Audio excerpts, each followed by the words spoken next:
दोस्तों स्वागत है आप सभी का आपके अपनी YouTube चैनल जनसेवा विद नवनीत पर। हम पंचायतों में हो रही 58,000 से अधिक पंचायत सहायकों के पदों पर भर्ती के लिए सरकार की तरफ से संशोधित शासनादेश जारी कर दिया गया है। शासनादेश में कुछ ऐसे नियम बनाए गए हैं जिनकी वजह से अब प्रधान किसी भी अभ्यर्थी के साथ नाइंसाफी नहीं कर पाएंगे। आवेदन पत्र में भी थोड़ा सा संशोधन देखने के लिए मिला है, उसके बारे में भी हम आपको जानकारी देंगे। साथ ही पंचायत सहायकों के पद पर इन लोगों को वरीयता दी जाएगी। पंचायत सहायकों के 58,000 पदों पर हो रही भर्ती के संबंध में सभी अपडेट को हम आपको देने वाले हैं, तो दोस्तों बने रहिए हमारे साथ और देखते रहिए इस वीडियो को अंत तक।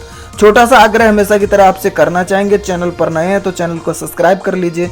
जानकारी अगर आपको अच्छी लगे तो वीडियो को लाइक और शेयर कर दीजिए। तो दोस्तों जैसा कि आपको पता है ग्राम पंचायतों के विकास के लिए ग्राम सचिवालय की स्थापना की जानी है, जिसमें कंप्यूटर ऑपरेटर और पंचायत सहायकों की भर्ती की जा रही है, जिसका शासनादेश 25 जुलाई को जारी कर दिया गया था। लेकिन अब उसमें कुछ संशोधन देखने के लिए मिला है, उसमें कुछ बदलाव किए गए हैं। उसकी जानकारी देने से पहले आपको एक और शासनादेश दिखाते हैं, जिसमें जानकारी दी गई है सभी ग्राम प्रधानों के लिए सूचना प्रेषित की गई है कि उनको अपनी ग्राम पंचायत में पंचायत सहायक के पदों पर भर्ती के लिए सभी युवाओं तक यह जानकारी पहुंचानी है कि सरकार के माध्यम से 58,000 से अधिक पदों पर पंचायत सहायकों की भर्ती की जा रही है।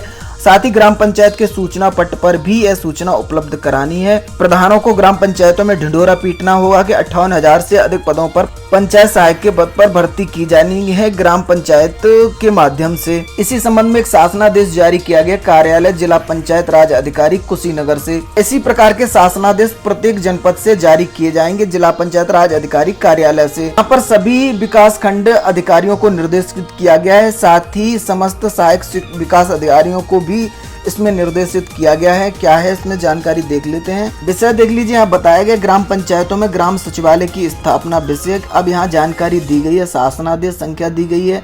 पंचायती राज अनुभाग 3 लखनऊ द्वारा दिनांक 25 जुलाई 2021 को जो शासनादेश जारी किया गया था, जिसके तहत ग्राम पंचायतों में पंचायत सहायक अकाउंटेंट कम डाटा एंट्री ऑपरेटर के चयन की प्रक्रिया निर्धारित करते हुए आवेदन पत्र का प्रारूप संलग्न कर प्रेषित किया गया है, जिसके क्रम में निदेशक पंचायती राज उत्तर प्रदेश लखनऊ ने अपने पत्र संख्या दी गई। यहाँ पे 29 जुलाई 2021 से ग्राम पंचायत स्तर पर ग्राम प्रधान सचिव द्वारा आवेदन पत्र प्राप्त किया जाएगा तथा विकास खंड एवं जनपद स्तर पर भी जिलाधिकारी मुख्य विकास अधिकारी द्वारा आवेदन पत्र प्राप्त करने वाले अधिकारी कर्मचारी को नामित कर दिया जाए। उक्त के साथ ही शासनादेश दिनांक 25 जुलाई 2021 द्वारा उपलब्ध कराए गए आवेदन पत्र के प्रारूप में भी कपिता संशोधन किए गए हैं। यानी दो बड़ी बातें यहाँ से देखने के लिए मिलती हैं। सबसे ज्यादा लोग पूछ रहे थे सर इस आवेदन पत्र को जो हम लोग भरेंगे पंचायत सहायक का, इसको कहाँ पर जमा करना है। यहाँ पर स्पष्ट किया गया है ग्राम पंचायत स्तर पर ग्राम प्रधान सचिव को आप आवेदन दे सकते हैं। अगर आप इन लोगों को आवेदन नहीं देना चाहते हैं तो सरकार की तरफ से जिलाधिकारियों को निर्देशित किया गया है कि वो अपने कार्यालय में विकास खंड और जिला पंचायत राज अधिकारी कार्यालय में एक व्यक्ति को नामित करेंगे जो आवेदन पत्रों को इकट्ठा करेगा। उम्मीद है आपको आवेदन पत्र कहाँ जमा करना है इस संबंध में सब कुछ स्पष्ट हो गया होगा। इसी के क्रम में यहाँ पर कहा गया है निदेशक पंचायती राज उत्तर प्रदेश लखनऊ के संदर्भित पत्र एवं संशोधन आवेदन पत्र की छाया प्रति संलग्न कर इस आशय से प्रेषित है कि शासनादेश दिनांक 25 जुलाई 2021 द्वारा उपलब्ध कराए गए आवेदन पत्र के प्रारूप में संशोधन करते हुए संशोधित आवेदन पत्र का प्रारूप संलग्न कर आवश्यक कार्रवाई हेतु प्रेषित है। तदनुसार आवश्यक कार्रवाई करने का कष्ट करें। यहाँ पर देख लीजिए जिला पंचायत राज अधिकारी कुशीनगर के यहाँ पर हस्ताक्षर हैं। अब आवेदन पत्र में कितना संशोधन किया गया अभी आपको दिखाते हैं। उससे पहले एक और शासनादेश जारी किया गया है जो कि पंचायती राज निदेशक उत्तर प्रदेश द्वारा जारी किया गया है समस्त जिला अधिकारी और जिला पंचायत राज अधिकारी के लिए। इसमें भी संदर्भ संख्या दी हुई है, आप देख सकते हैं। यहाँ पर बताया गया इस तारीख का शासनादेश है। ग्राम पंचायतों में ग्राम सचिवालय की स्थापना से संबंधित ये शासनादेश दिया गया है। यहाँ पर जानकारी वही दी गई है जो अभी हमने आपको बताई, लेकिन इसमें थोड़ा सा संशोधन ये है। यहाँ देखिए नीचे बताया गया आपको अवगत कराना है ग्राम पंचायत स्तर पर ग्राम प्रधान सचिव द्वारा आवेदन प्राप्त किया जाएगा। आप लोग अच्छे से समझ लीजिए, सबसे ज्यादा आप लोग इसी चीज के लिए परेशान है कि आपको आवेदन पत्र कहाँ जमा करना है। तो सीधा सा आपको आवेदन पत्र ग्राम प्रधान या सचिव को देना है, इसमें कोई भी शंका वाली बात नहीं है। अगर आपको किसी भी प्रकार का डाउट लगता है तो आप विकास खंड पर एक व्यक्ति को नामित किया जाएगा, उसको आवेदन पत्र दे सकते हैं। साथ ही साथ आप अपने जनपद स्तर पर जिला पंचायत राज अधिकारी कार्यालय में भी आवेदन पत्र दे सकते हैं। वहां पर भी किसी एक कर्मचारी को आवेदन पत्र लेने के लिए नामित किया जाएगा जिला अधिकारी महोदय के द्वारा। तो अब आपको आवेदन पत्र कहां पर जमा करना है, इस संबंध में सारी चीजें आपकी स्पष्ट हो गई होंगी। साथ ही शासनादेश में नीचे कहा गया है कि आवेदन पत्र में कुछ संशोधन किए गए। चलिए आपको दिखाते हैं पहले आवेदन पत्र में क्या संशोधन देखने के लिए मिला है पूर्व वाले आवेदन पत्र में, साथ ही नवीन आवेदन पत्र में। तो यहाँ देख सकते हैं नवीन आवेदन पत्र है। ऊपर जो टाइटल देना था पंचायत सहायक अकाउंटेंट कम डाटा एंट्री ऑपरेटर पद हेतु आवेदन, ये सेम है। यहाँ पर आवेदित ग्राम पंचायत का नाम ये बढ़ाया गया है। यहाँ पर आप जिस ग्राम पंचायत के लिए आवेदन कर रहे हैं यहाँ पे डाल सकते हैं। साथ ही आपको इसके आगे विकास खंड अपनी ब्लॉक का नाम डालना होगा। इसके नीचे आपको जिस जनपद के लिए आप अप्लाई कर रहे हैं, जिस जनपद के मूल्यवासी हैं, उसका नाम यहाँ पर डालना होगा। ये तीनों कॉलम बढ़ाए गए हैं, ये पूर्व वाले फॉर्म में बिल्कुल भी नहीं देखने के लिए मिले थे। नीचे पूरा सेम है, इसमें कोई अधिक बदलाव देखने के लिए नहीं मिला है, केवल पत्र व्यवहार का पता और इसमें जोड़ दिया गया है। साथ ही शैक्षिक योग्यता में भी किसी प्रकार का कोई बदलाव नहीं किया गया है। 13वें कॉलम में थोड़ा संशोधन देखने के लिए मिल रहा है। पहले केवल ये जानकारी आपसे मांगी गई थी कि आप किसी मृत व्यक्ति के वारिसान के रूप में आवेदन कर रहे हैं, हाँ या नहीं में आपको जवाब देना था। तो यहाँ पर हाँ या नहीं में जवाब आपको देना था, लेकिन अब इसमें नीचे कॉलम बढ़ा दिए गए हैं जिसमें आपको मृतक का नाम, जिस व्यक्ति की कोविड-19 की वजह से मृत्यु हुई उसका नाम डालना है। साथ ही साथ जिस व्यक्ति की मृत्यु हुई उसके साथ आपका क्या संबंध है, आप उसके पति पत्नी में से एक हैं, पुत्र हैं, अविवाहित पुत्री हैं, विधवा पुत्री हैं, विधवा माता है, अविवाहित भाई, अविवाहित बहन है। इनके आगे आपको टिक करना है। जो आपका संबंध है आपके परिवार में जिस व्यक्ति की मृत्यु हुई है उससे, तो उसी के आगे आपको टिक करना है। अगर आप उसकी पत्नी है तो इस पत्नी के आगे वाले बॉक्स में सही का निशान लगा दीजिए। अगर आप उसके पुत्र हैं तो इसके आगे वाले बॉक्स में आपको सही का निशान लगाना है। साथ ही अगर अविवाहित पुत्री है तो इसके आगे आपको निशान लगाना है। विधवा पुत्री के रूप में अप्लाई कर रहे हैं तो इसके आगे वाले बॉक्स में निशान लगाना है।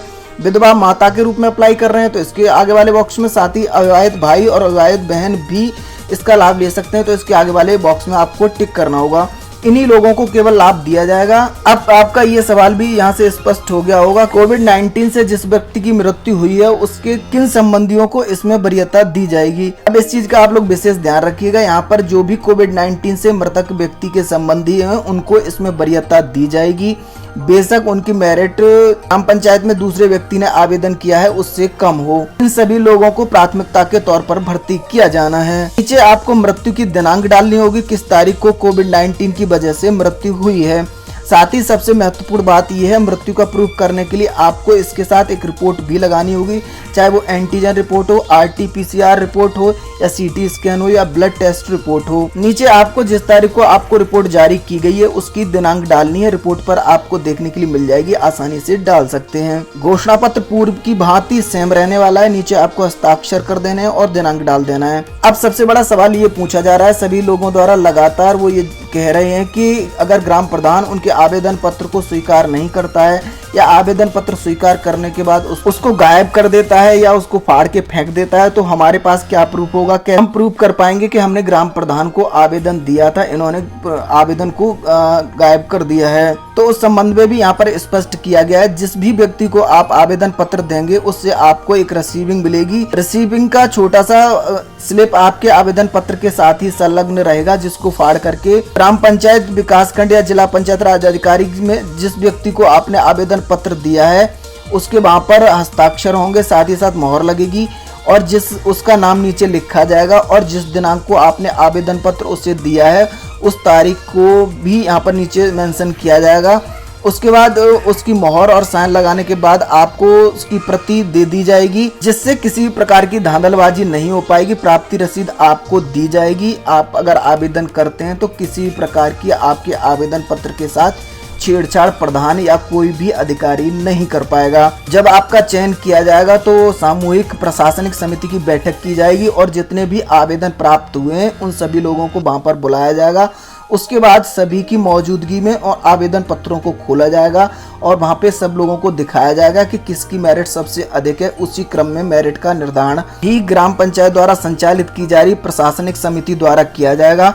वहां पर जिसके अंक सर्वाधिक होंगे, जिसकी मेरिट सर्वाधिक होगी, उसका चयन करने के पश्चात जिला अधिकारी महोदय की अध्यक्षता में गठित समिति के पास उसको भेज दिया जाएगा। जिला अधिकारी महोदय उस पर संस्तुति अपनी प्रदान कर देंगे अगर सही रूप से चयन किया गया होगा। अगर किसी प्रकार की धांधली या लापरवाही बरती गई होगी तो जिला अधिकारी महोदय उस चयन को निरस्त करके जो योग्य व्यक्ति है उसका चयन कर लिया जाएगा। उम्मीद है सारे डाउट अब आपके क्लियर हो गए होंगे।